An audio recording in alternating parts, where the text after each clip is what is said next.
fans made up the majority of it. As I said, about 400 fans, and that was still great. What was more different is the fact that you've got a different commission, different officials, different way of doing things, different drugs testing, and it's all a new environment. But that's good for me, because when I go back there in maybe 4, 5, 6 fights time and fight in America again, then I'm in a great position to know that I've already done all this before. Yeah. Some boxers, so I know there was one boxer, I can't remember his name now, but he went to fight in Africa. And as he's gone to fight in Africa, he said they played some dirty tactics out there. You know, the hotel will all of a sudden... Wrong hotel and exactly, not good food, putting you in a bad place. That's exactly, yeah. You've got to be careful. These things are all underhanded things that happen in boxing. Boxing can be a Wild West sport sometimes, you know. There's no barriers to entry into boxing. If I wanted to turn around and say I'm stopping boxing and become a boxing manager right now, if you wanted to become a boxing manager, you can, which is a great thing about it, because there's no barriers, but... There's a lack of regulations going into it, which is a good and bad thing, because you get some interesting characters in boxing. Have you experienced anything dodgy? Nothing really. I'm very lucky to have a great team. Adam Morley, my management, and some great advisors around me. Matchroom Boxing, a very stand-up company. Eddie Hearn and Barry Hearn always pay their fighters on time. Great characters. The story between them two is amazing, and just very, very privileged to be in the position I'm in. Come from my own hard work, and I've just got to keep going. And as long as I keep performing, I'll be all right. Yeah. What's the main difference between Matchroom Boxing and Queensbury? So you got Frank Warren on one side, and you got Eddie Hearn the other side. Like, is there certain things that come in the air when you're thinking, I want to go towards this company more than the other? Well, I don't have much experience with Frank Warren, and I still regard Frank Warren as a legend, a Hall of Fame promoter. Promoted some of the best fighters in the world, and to still be around in the game now, in a world like boxing, he's got to be well respected. But the one thing I can say, and I have noticed, is the production of the shows at Matchroom are second to none. When I go to some Queensbury shows, I do think, wow, Matchroom really do put on a show. Even when I go to Sky shows, Matchroom are the kings at putting on a production, you know. And all I'm going to say on that matter is that they're number one with that. And that's what you want to be a part of as well. Yeah, you want to be a part of good nights and big nights, and delivers the best for the fans. The security are the best. They always make sure there's no trouble. If there is trouble, it's dealt with straight away. Everyone's catered for. And, everything gets sorted, from the ticket lady, Bella Gay, who's her name's Bella. She's a lovely lady, and she gets everything done, deals a lot with my dad doing with the tickets. Alex, who sorts out all the hotels and all the logistics for things, and Darren Fleurs, who does all that with the taxis and making sure everything runs smoothly. You're always looked after at Matchroom, and it's a great company, and they give you the best platform for you to perform. It's brilliant. What about in terms of the fight you had with Armstrong? Yeah. That was for a title fight? My first title fight, the Southern Area title fight. The first time the Southern Area has been fought for since 2018, when Daniel Dubois fought, what's his name? He fought another up-and-coming guy at the time. And so it's good to give some activity to that belt again, you know. It was the belt had been made in its own way, a new style of belt, so it was nice to win that first initial style of belt, you know. And it's a respected title within the boxing circles, because there's some hard fights that have been happening for the Southern Area. So talk to me about Harry Armstrong.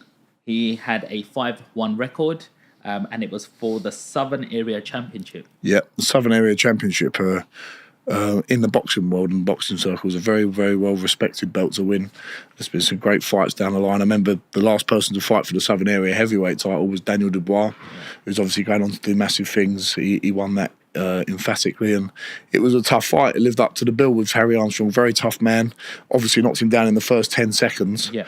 And from there, he was really tough, and I had to regather myself a little bit, think I've got to box him a bit more, break him up a little bit more, and we eventually knocked him out in the 7th round.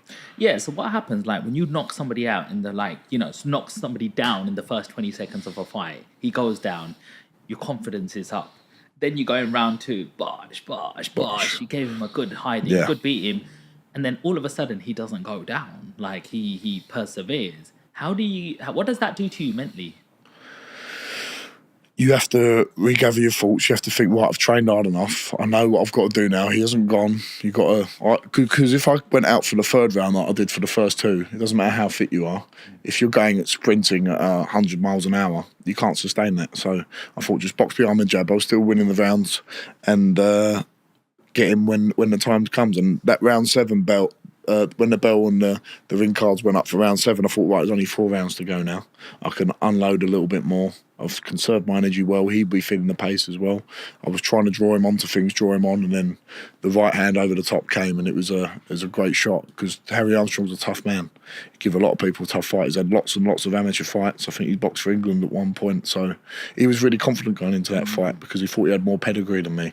But we dealt with him and convincingly beat him. What made you go down that route of Southern Area Champion? It's old school, it's traditional. And where I've not had the pedigree of as an amateur, I only had 10 amateur fights. Not that that means too much, I don't think, because you can be a fantastic amateur. You still got to start again when you turn professional. It's a different sport. But it's a traditional belt to win. I'd love to do the traditional route, Southern Area, English, British, Commonwealth. And yeah, it just made perfect sense at the time to have a title fight of that sort and get a bit of legitimacy in my career. So people who did think I'm just a ticket seller, that's all I am. I've won a professional belt here that other people would like to have. How important is confidence in terms of a press conference? So it is all about selling tickets. Let's be honest, it's an arena. It's a show. Boxing is a show, and you want to entertain people. So how much of that show do you bring? Because Tyson Fury is always selling a show out. He can do it single-handedly sometimes. How much of a showman are you? Do you like getting on the mic? Do you like trash talking? Like, what's your style? I'm not a trash talker, but what I think people like to buy into is someone who's authentic and trying to be themselves, and that doesn't mean be boring and say nothing and just fight and don't engage with people. It's about engaging with people, but not being fake, not being false, letting people know your personality. People are interested, obviously, because I'm exciting to watch, but you want to engage people as much as you can. So it's not just the press conferences, it's like doing things at the brewery and getting people to who want to come and meet you, going to see them, and giving every fan a t-shirt when they come to a fight. It's all little things like that, making a whole day of it for people. That's what sells as well, and making sure people get good value for their money, because it's a lot in this economic climate for people to spend 60, 100, 250, 500 pounds sometimes for a ticket if they want ringside. So you've got to make sure it's worth it for people the whole day. Absolutely. You've got a nickname, the Romford Bull. Yes. Where did that come from? I was sparring in Vegas, and one of the coaches, I can't remember exactly, he said, "You fight like a bull, man. You fight like a bull. Where are you from?" And I said, "I'm from Romford." He said, "You should be called the Romford Bull." And it just stuck from there. Because I was aggressive, even more so back in the day when I didn't really know what I was doing. I was just going in there and giving it a good go for 3-4 rounds. So I always have that bullish style, and it's a good name, and it's become a sticking point, I like it, because you've got Romford in it, and that's Romford. where you're from. Romford, in the roots. Okay, so let's talk about Emilio Salas. Yeah. He had a 7-win to 4 losses streak. Yeah. Left hook first round. Yeah, that fight, I could sense he was not going to be much cop when I first went in there, because we was really expecting a tricky southpaw. We thought, let's get a southpaw under the belt, because we haven't fought one.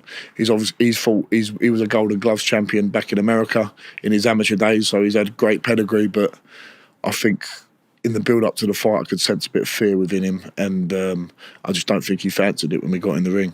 Where's that intuition of sensing that fear come from? Not making eye contact when we're in the face off, So bit twitchiness in the eyes. Is eye contact really important? Shakiness in the body. I think you can sense a lot from that. I remember I walked out, always look at the venue before I fight when I get there. Okay. He was there as well, and he was nervous. I could sense it, and I think even with that cuffing shot on the left hook around the side, it weren't a clean shot, but you could still feel the power, and I don't think he fancied it too much, so that was disappointing. So he went straight from that fight. A week later, announced we were on the fighting Harry Armstrong on the AJ undercard for the Southern Area. So you quickly move on, But I was expecting a tough test, an awkward test with a southpaw. Mm-hmm. Eddie Hearn came in the change room before and said he's not going to be easy. Yeah. He's going to give you some rounds to think about. Don't rush in, but that's the way it goes, I guess. What are the dangers of facing a southpaw in the heavyweight division? Obviously, your jabs clash a lot because you're both, my jab's here, his jab's here. The backhand is comes into play a lot more, and that's obviously your power shot. So you've got to be careful. It's very, very easy to land your backhand. So it's a danger for them, but also a danger for yourself. How often do you have to spar to be ready for southpaws? It's more so you do it. I actually sparred a southpaw yesterday for a couple of rounds, but it's more so in your training camp. If you're sparring a southpaw, you want to be sparring. If you're fighting a southpaw, you want to be sparring the southpaws all for your camp for 8 weeks, So So when you're in camp, do you try to get a sparring partner which mimics your opponent? Yeah, as much as you can. It's also good to get people who are going to give you good intense work to get your fitness levels up. But if you're fighting someone who's tall and long, you want to get tall and long sparring in. Someone who's more of a boxer than a fighter, you want to get people with more boxing skills. So you get the correct sparring in because you just get into good habits of preparing for that guy. You need a blueprint, and to work on that blueprint, you need someone who's going to mimic what you're going to get in the fight. Nice. Michael, is it Passenger? Michael Reisinger From the Czech Republic as well. Own spelling mistake. He was a tough man, a proud man, a football hooligan, I think, of some sort in Czech Republic.